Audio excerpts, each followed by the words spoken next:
Hello everyone, it's your host, SethTheProgrammer. We're doing a debunk on the Jiraiya VS Roshi death battle by ScrewAttack today, and obviously I'm a heated Narutard. Obviously Jiraiya slaps Roshi, and this video is getting burned to the fucking ground, but other than that, yeah, the video did a decent job. They went over numerous guides, like, for instance, the data books for Naruto, which they needed to start doing a while ago, but obviously they did it for Ichigo versus Naruto. So, sort of a similar situation where I'm just kind of correcting a thing here or there. And obviously the data books kind of lowball Jiraiya's speed a tad. And for ScrewAttack, all I really want is a mid-level analysis of what they're talking about. I don't expect an expert tier analysis of every single series they talk about, because obviously they need to do like a new series all the time, and becoming an expert at a series can obviously take a very long time. Although they do hire researchers to kind of do it for them, so I feel like even then it wouldn't be that bad. So maybe mid-level analysis is kind of me being charitable here. And if anything, if I were to be debunking a video for a bad analysis, it should probably be Sora versus Pit trash. But for now, this video is more my niche on this channel, so I thought you guys would appreciate it more. So hope you enjoy. This time I'm going to start off with actually analyzing the battle at hand. So they had the Roshi Jiraiya animation with just the sprites, so I thought I would talk about that a little bit and a few critiques, because they do watch my channel and they do actively avoid me on Twitter. I actually messaged them about a certain topic. It was concerning Roshi's moon calc, which I'll talk about down below, and their researchers, they only have a few hundred followers. They definitely saw me and all my followers asking, where's the math? Where's the math? And they actively avoid me, and they do take a few hints from my videos. So if they are watching this, here is some advice from me to you, just as like a showman. I'd say the animation of Wiz and Boomstick needs work. In fact, I'd say it's just kind of really cringy in general. I feel like the show would do a lot better if it just wasn't there. I feel like analyzing does a lot better without the sprites moving around as you talk. Just me personally. Some of my editors use sprites, but I'm not really a fan of like the weird animation. Also, the sprites during the actual fighting didn't seem to match that well. Like, for instance, Jiraiya looked way different than Roshi in terms of a stylistic choice. The voice acting could have been a bit better. Maybe should have reached out to, say, Masako X for that one instead. Jiraiya didn't sound anything like he should have. And obviously, if you're selling the product as a fight, since you seem to carelessly kind of throw away a lot of research just for the sake of being entertaining, you've said it a few times actually, I think you should work a little bit harder on those details. Also, I felt like the fight didn't really accurately represent the way they actually fight, like Jiraiya kind of using shadow clones a lot. We never really see him do that. We only see him really use shadow clones when he's training Nagato and gang. Other than that, it doesn't seem to be in his main arsenal. Even when it would have been very useful versus Pain, he didn't even attempt it. Roshi using Mafuba on Chief Toad that he's stronger than, that was really weird. I mean, I guess you were just trying to show that Roshi has the Mafuba, but it just wasn't necessary. It was really out of character and just strange. There's also these other points where like Roshi's Kamehameha that you said was moon level was getting countered by like a mountain level Rasengan, and then at the same time you just be like, well, Seth, that's just for entertainment, right? That doesn't mean anything. But then they were in their questions answered video, and they're kind of like defending certain aspects of why they were fighting the way they were. And it was just, for instance, they're like, why did Mafuba work on Chief Toad? And in this case, I'm like, why did Rasengan work on Kamehameha? That's a far more interesting question for me. And obviously, I know this isn't super important to the actual arguments in the video, but these animations are what you're mainly selling, as I said before, rather than the information, so I thought I would just help you out with that. So anyway, starting off with the actual arguments that and things they said in the video, they obviously start off with their little history lesson, increase their watch time in every video, which is whatever, right? As a product that some people might not know all of the context to, this is obviously fine. But they do give a little inaccurate details concerning Jiraiya. They really overestimate Jiraiya's position in the shinobi world, and while Jiraiya is considered strong for a shinobi, he's by no means one of the strongest. At best, he's more so rivaling the Akatsuki and not the massively overpowered war fighters or Boruto fighters. He's literally like in the top 100 for the verse, and that should not be like at all a representation of what to expect from like a high tier in Naruto, right? That's like me saying, well, Raditz might be like top 100. He's pretty strong compared to some other guys in Dragon Ball. So, I'm not saying Jiraiya is Raditz, but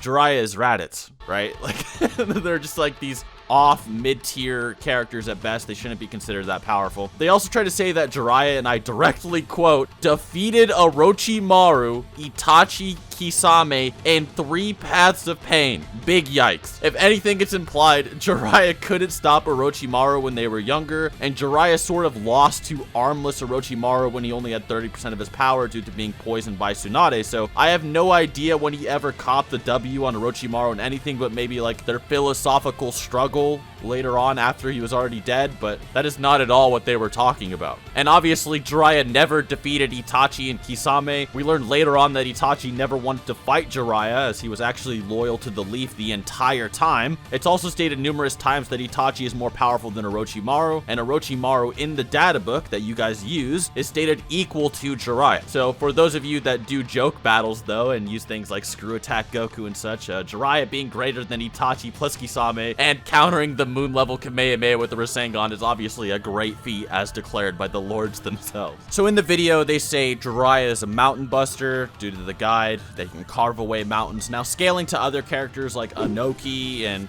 Orochimaru and Hiruzen, that might not be true, but mid-level analysis in the data book, I guess. So I'm not going to go too heavy onto that. They also say that Jiraiya should be a lightning timer off of scaling to Kakashi. Now, the problem with Kakashi is that Kakashi was a lightning timer when he was a child, and it also doesn't seem like the lightning beast running jutsu is mainly for speed. It also seems like it's also just for higher attack potency, or maybe just for overwhelming an opponent from a distance rather than being a full speed attack like the Raikiri, for example. And the reason I say this is because it's also stated in the data book that the Raikage is actually throws his lariats at the speed of light, and it should be known that Sage Naruto should actually scale to the Raikage, right? We've seen a shadow clone of Naruto, a heavily fatigued shadow clone of Naruto, fight the third Raikage, who uses the exact same jutsu as A does, and it's basically stated that the lariat is passed down between A and B combos, and the Raikage more than likely had his own variation of the lariat, but he just used it for his hell spikes or whatever. So it does seem like a little bit of a low ball to say he's lightning level. Once again, mid-level analysis, so we're just gonna keep it there. And obviously the Roshi moon calc, we're just completely disregarding that Dragon Ball Super ever happened and that Fukatsu no F ever happened. This is just original Dragon Ball Roshi basically, so I'm not going to heavily nitpick too much on the speed of Roshi, but I am going to nitpick a little bit on the AP calc they got a little bit later on. Now I feel like this is the biggest criticism I have with them ever talking about Dragon Ball. I don't understand why ScrewAttack is so against power scaling in their own videos, even if it absolutely reduces all of their arguments to absurdity and blatant contradictions. It just seems like they just don't really care at all. I understand changing your opinion over time. Power scaling is an ever-evolving meta, right? So it kind of demands that. And keeping even the same stance for more than a few months can kind of be rare. Hell, I update my stances all the time. I mean, obviously there's new guides. You reread the show. You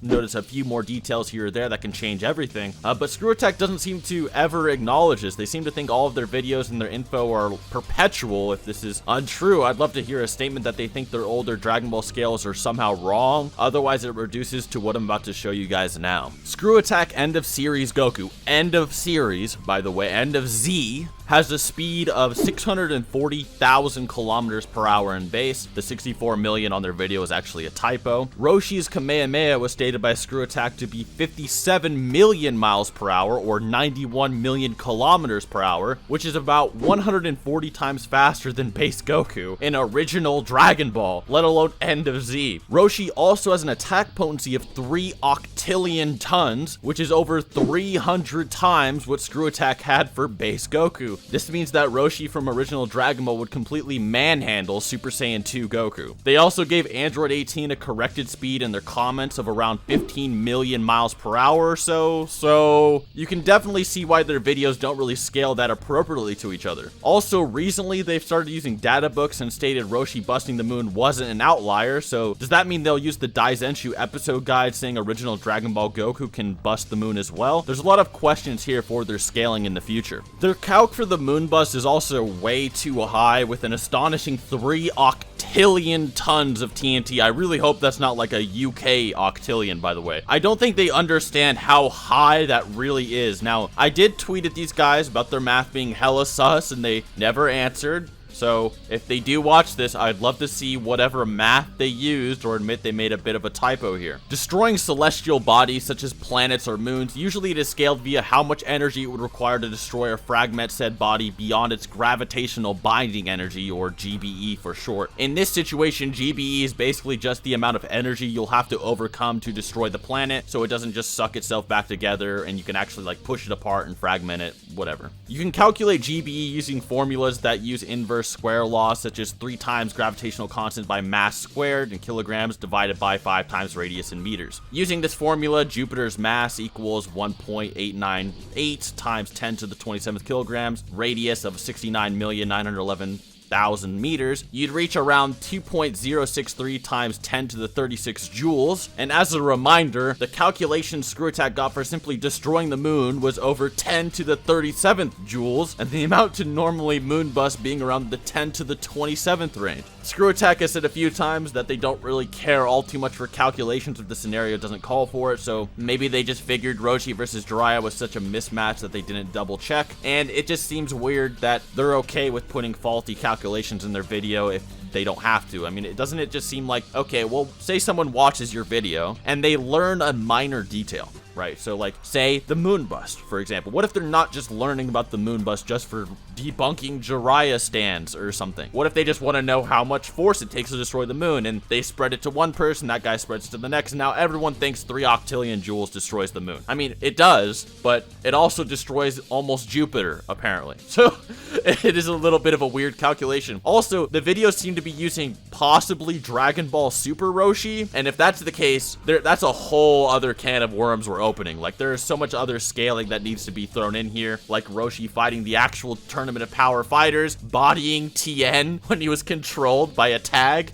That is its own area, like I said, but we'll just avoid it. Obviously, their video is really off if that's the case. And there's one last critique that I have, and that last critique is, say, for example, when Roshi got hit by Jiraiya's Genjutsu. So there's a few things you can say for versus battles. You can be charitable and say things like, oh, well, in my versus battles, I like to equalize the energy of fighters. So, you know, if you have Reiatsu, Ki, Chakra, Nen, anything, it's all the same thing in this versus battle. So your hacks against that particular energy works in every verse that happens in my versus battles. If that's the case, then this makes sense. But it also doesn't make sense how Roshi just busted out of it, because the jutsu used, where he gets hit by sound genjutsu from the Sage Toads, knocks the opponent unconscious. And while they are unconscious, that is when Jiraiya would just stab them in their sleep. So I don't know if Roshi has like anti-sleep hacks or something, or if he can like fight while unconscious. Maybe so. He has like the drunken fist or whatever, and maybe he has the third eye like Goku does in his original Dragon Ball filler, but it is a massive stretch. And like I said before, Roshi bodying a much more powerful Tien and fighting Dragon Ball Super fighters, all of which should be above second form Cell with the particular scalings. It just doesn't seem like all too accurate of a video. It just seems like they were just making the video just because it would get views. And they even talked about this in their video, like, we're not just gonna make videos just to get views. And it's like, if that's the case, shouldn't you do something more interesting? Like, this doesn't really seem like that interesting of a topic if you're not even gonna put any effort into it. You're gonna make all the calculations wrong, you get the lore wrong, you're gonna not scale the characters correctly just for the sake of saying Roshi stomps Jiraiya. That doesn't seem like very fun to me, but you know, you do you. Anyways, guys, I hope you enjoyed the video, and till next time.